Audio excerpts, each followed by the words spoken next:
I was reading your post and was fascinated by it. So, what led you to this conclusion?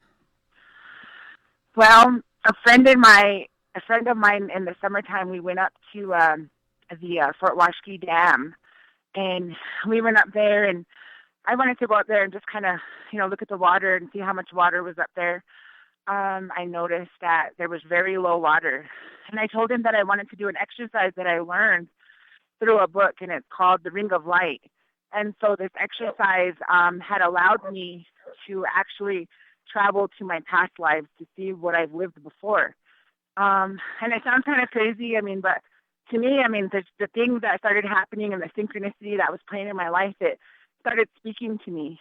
I have 3 books out, and in one of my books, I call a chapter Angel Numbers. It's dedicated to the angel numbers, which means synchronicity of numbers. And for me, I started off with seeing 333, which means I needed to pray more. And so I have a really strong spiritual connection with what I call the Creator.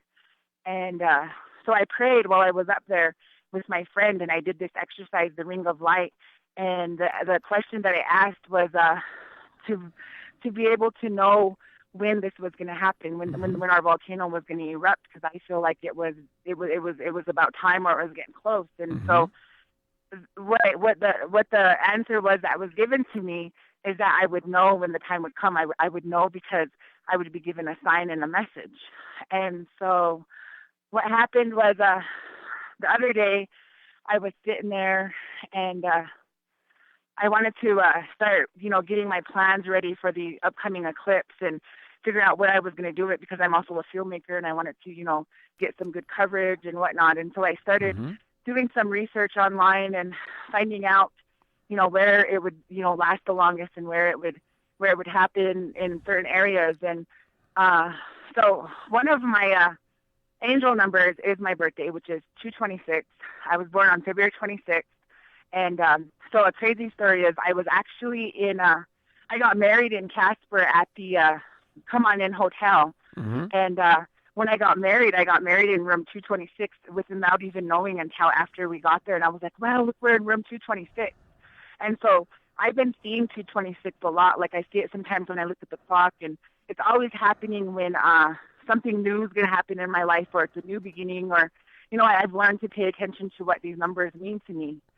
And so when I seen in my research that the eclipse was going to be happening in Casper for 2 minutes and 26 seconds, I took that as I needed to get out of here. Oh. I needed to get away during that time, because a couple of months ago, I had this ideal to write a book. And my book it was going to be based upon the reservation here, and it was going to involve both the Shoshone and the Arapaho tribes, and also just the area. And I wasn't really sure how I was going to do it. I wanted to do a fiction type thing, but it wasn't coming, and I wasn't sure why. And so I was like, well, it'll come. I wanted to get it done before the eclipse. And so nothing was coming.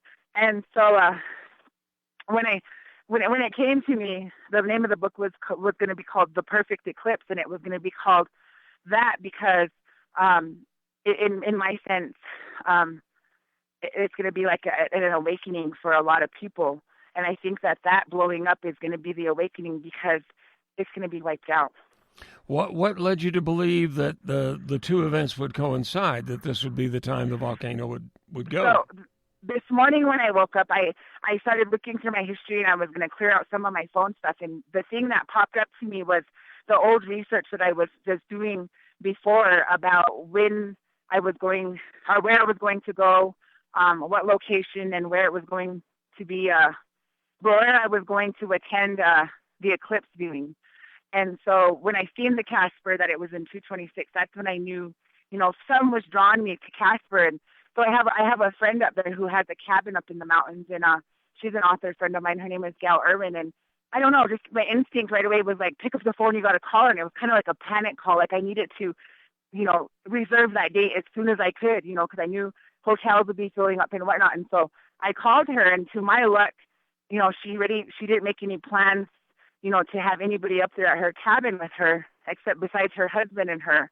And so she invited me up there, and I said, I got to go.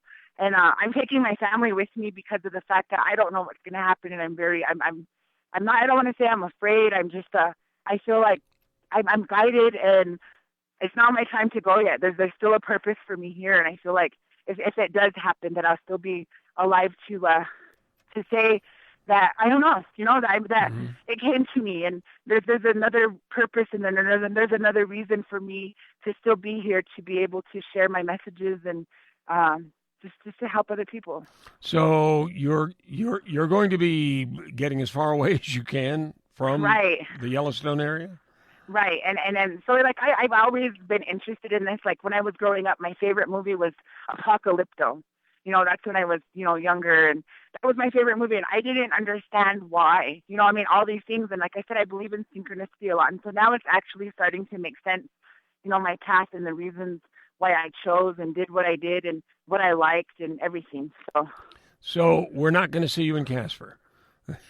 I will. Well, I plan on going there to Casper, to go there. I mean, I've been doing my research as well. Like, I watched. There was this thing that I seen on YouTube, and it says that 300 miles it'll be totally wiped out.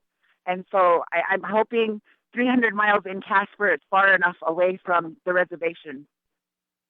Because So I know the reservation, if it does blow, will be completely wiped out. okay. So you think Casper may be spared? I don't know. I mean, I'm hoping. I mean, we'll see. I mean, the date when it comes closer and whatever comes to me, we'll find out. I mean, I don't know yet. Okay.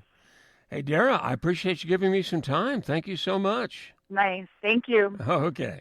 Bye-bye. Bye bye.